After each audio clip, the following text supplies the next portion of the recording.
is May long weekend right now, and we had some pretty bad weather actually. Well, not that bad, but it did snow. So I'm gonna go check out the garden. Before you say anything, reason I look like Axl Rose today, I was fighting an ear infection. Well, it won. So I actually succumbed to going to the doctor. Got some antibiotics, so still fighting it, so I gotta cover my ear because I want to get better. It's I've been off work for a couple days and I think things are piling up at work, so we'll go trying to do what I can to get better. Tonight was went down to 0, so we did have to cover up the tomatoes that I had planted a little too hasty. The indeterminate tomatoes, I've actually did my squashes out there too, so we've planted those. I'll show you. I went around the yard looking for whatever I could find to cover them up, and they're looking a little stressed, but I think they'll make it through. Let's hope. We just found whatever we can. I even have my watering can covering that one. I left the basil. I thought, well, I could replant some more. So I do have some little ones here. We'll check. I put rocks on them in case. It has been getting so windy. So we'll see how, well, this one looks good. We'll get these out here. So the baby ones are not bad. I think the ones that might be a little more stressed are the older ones, the bigger ones. So like this one, this is a chocolate sprinkles, so it did get a little bit of, if you can see that, it did get a little bit of frost on the tips over here, but you could see it's actually, we've got some new growth coming. So it'll be good. It'll just be a lot later than I had anticipated, but it'll come. This one is this is the black crim. Oh, it's got like gross stuff on it. It does, we'll see how this one does. It's looking pretty stressed. Actually, the other black crim I have over on the other side isn't looking too good, so fingers crossed. We'll see how these are. So I'll go around and take these off. Crim I was talking about, it's looking a little poor, but as I look closer, see, we're getting some shoots over here, and then I've got another one over here. So we do have some growth happening. I'm not sure if you can see that little one there. That one right there. So we do have some, so once these take off, I'll just get rid of these. I might do that a little sooner because I don't want the plant to stress out too much, and I want it to focus on that. And I think I'm going to give them a little bit of a boost. This one's actually, this is the Great White. This one's too's not looking too good, but you can see the new growth is coming. I think I'm gonna give it a little bit. I have some compost tea just to help them. Okay, so like I said, I went around, found whatever I could. Let's check this out here. Well, it's not bad. So we still have some new growth. Of course, the big leaves are looking a little stressed, but see, we've got some little stuff coming here, so that's good. So this is it's called Shoya Long. Not sure if I'm saying it properly, but it's doing pretty good. Got some new shoots down here, so I think it's gonna survive. And then yeah, these are you can see these, like I said, I'm not kidding. This is from the bathroom when we were renovated. I thought, maybe I could use these somewhere. Well, this is what I use them for. So I've got my other eggplants. This is a Black Beauty. It's actually really strong. The stem is quite strong. And look at all that new growth coming. It weathered the storm. This leaf isn't looking too good, but like I said, we can get rid of those, but we've got some new stuff coming. And then I'll just come and check here. I did the butternut squash over here. It's actually not bad. Like, yeah, this leaf we'll get rid of, but it's still got, this one's really definitely not good. It's got some new growth down here. So the plan is I put them at the end of the beds, and then I'm gonna let them grow out that way. And there's Mad Cat coming to do the garden tour. Let's check this one too. Well, yeah, same thing. We got some new, looks like there's some flowers wanting to come, so I'll get rid of some of these. So I think overall they did pretty good, right, Mad Cat? Let's check out, here's the candy roaster.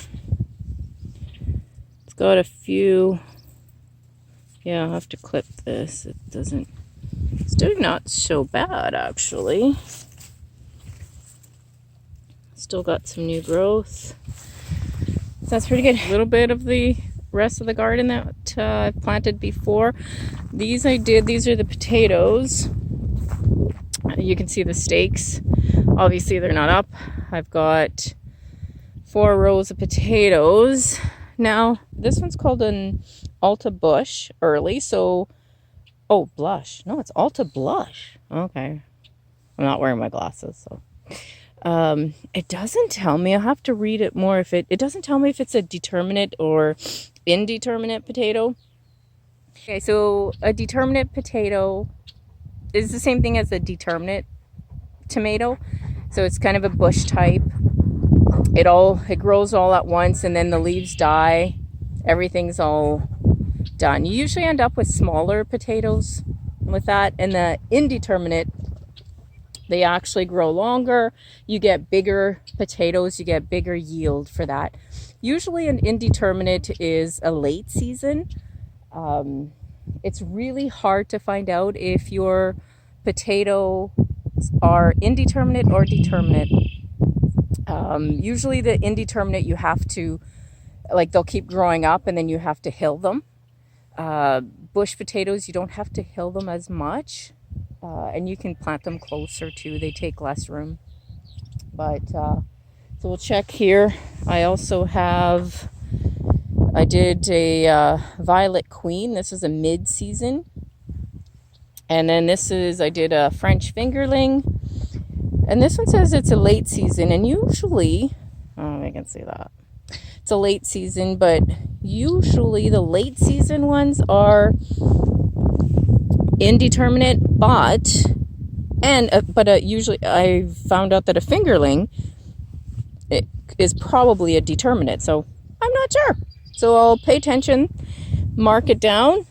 It doesn't, I could not see it on the tag. I'll read the tag again, but we'll see how that goes. And then just wanted to show Matthew did some rotor-tilling yesterday. So he did all that. He's not done yet. We had trouble with the rototiller, but getting ready to plant some other stuff. So yesterday I checked the temperature in the soil. Most of it was around 11 Celsius. Not sure what that is in Fahrenheit, sorry. So most of it's 11. So the corn's not ready. Corn's usually at 15.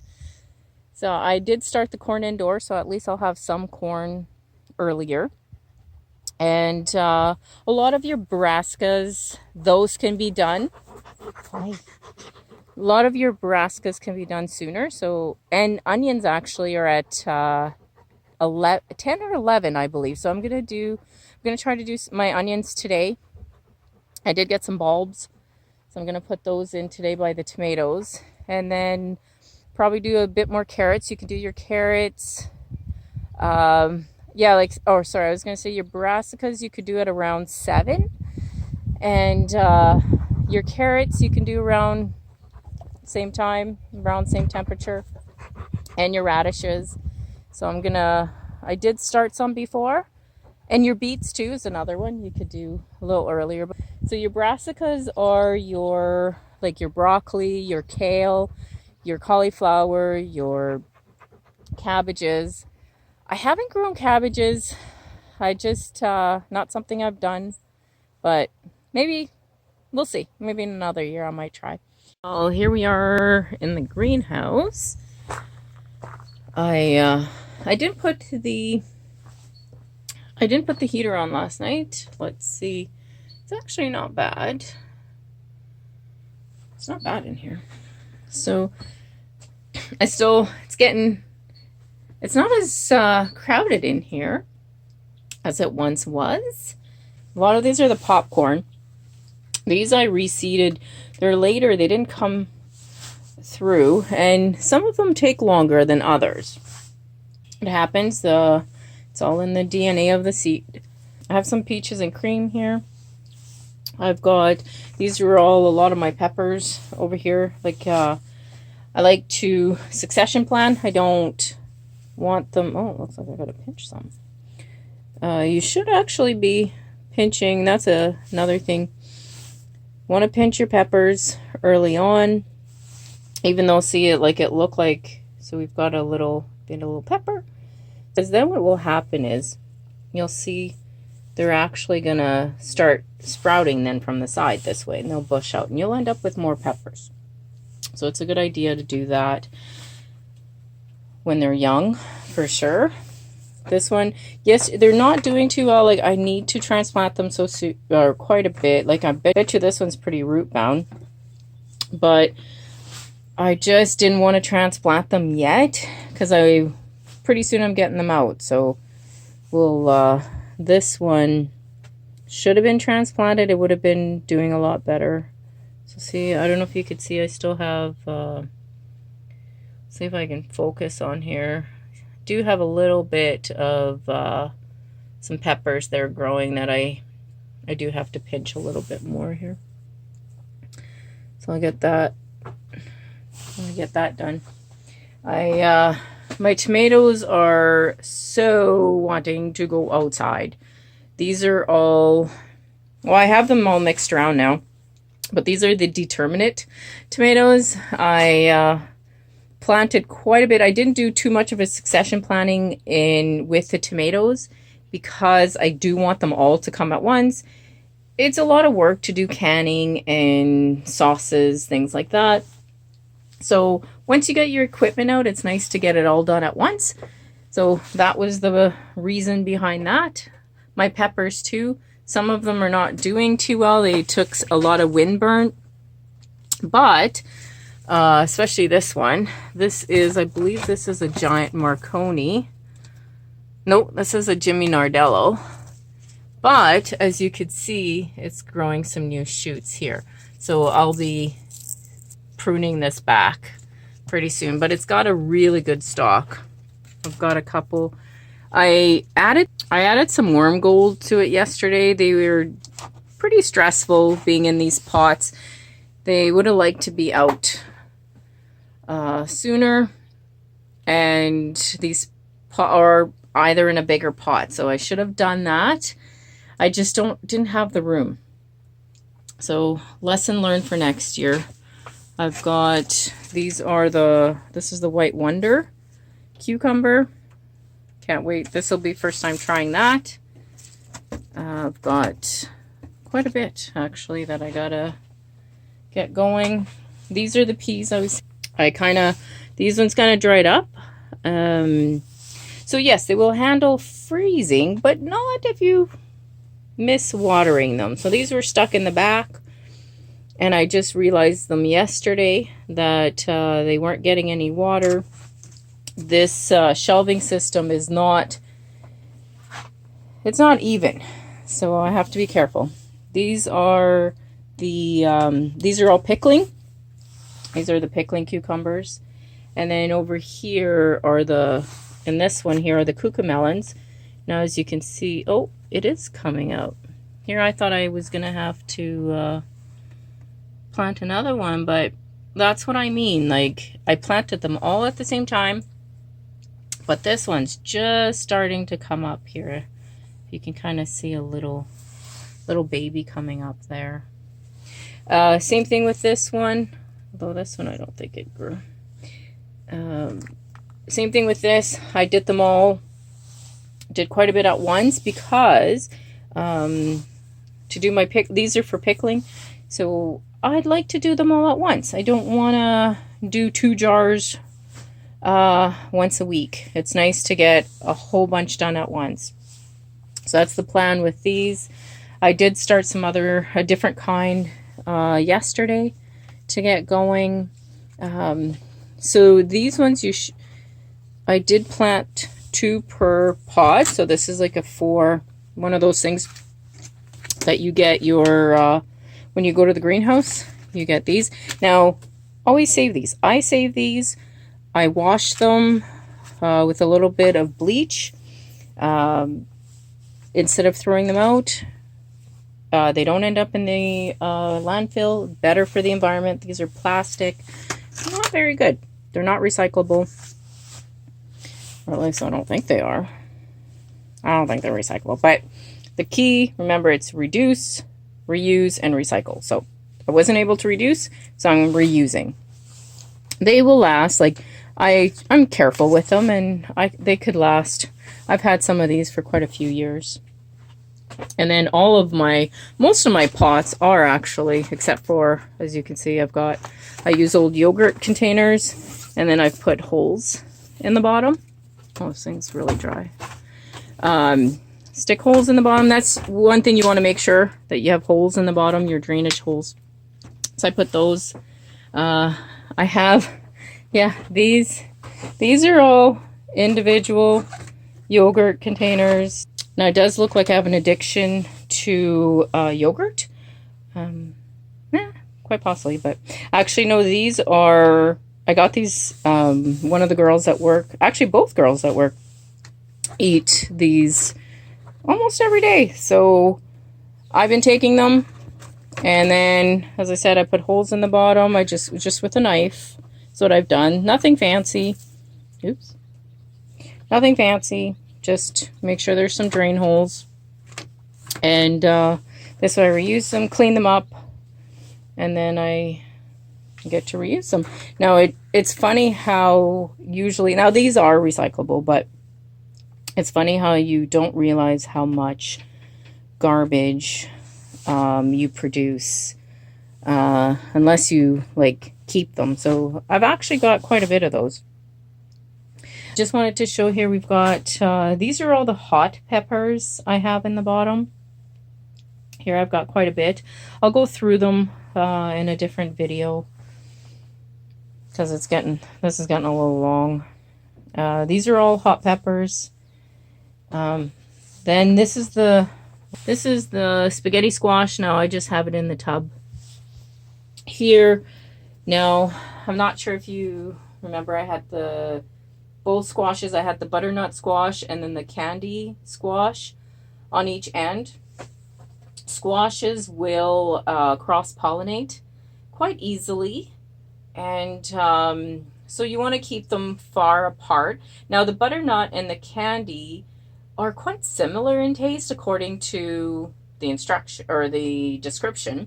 I've never had the candy one, but it sounds like they're quite similar. So I'm okay that they're close apart or close together, because then, like I said, if they're similar in taste, it's okay if they cross-pollinate. And then so the spaghetti squash, I'm going to put that a lot further. And then also the popcorn and the regular corn. That's the other thing, you want to keep those. Those are 2 separate type of seeds. You want to keep them far enough apart so that they don't cross-pollinate either. So I'll make sure, that's why we're rototilling quite a big area, because I want the corn quite far apart. So in this trough here, I've got some, this is some coriander or cilantro. same thing. The cilantro is supposed to keep aphids away and spider mites. So we'll try that. And then I put my lavender in here. Now this came from I didn't do these. These are from the greenhouse. And lavender is actually a perennial. So I thought I'll try them in here, see if they will come back. They're perennial for, I forgot which zone, but definitely not this zone. So we'll see. I kind of don't think, because I did the soil temperature in here yesterday and it was 12. So there is no bottom in here, but it still gets cold in here. And then there's the kale. Now I believe this type of kale is the red Russian kale. That's why it looks a little different. And I've got one little lettuce that I did the whole row, but only the one lettuce head. Now this one I believe is it's called butterhead lettuce. That's the other thing. I want to do some more lettuce today. And but here I want to show you just before I stop. Look at, I've got some. This is the Asian. This is the Asian chili pepper. So I do have some coming. And then I just want to show you. This is the cayenne. I got a little baby. I just had to let it go. I didn't pinch that one. Like I said, you should pinch it, but I just couldn't. I just want to see it grow. Couldn't help it. So I'll have one little cayenne pepper to try out soon. Oh, and the other thing I just want to show too, I planted some chrysanthemums in here. That's another thing that's supposed to deter the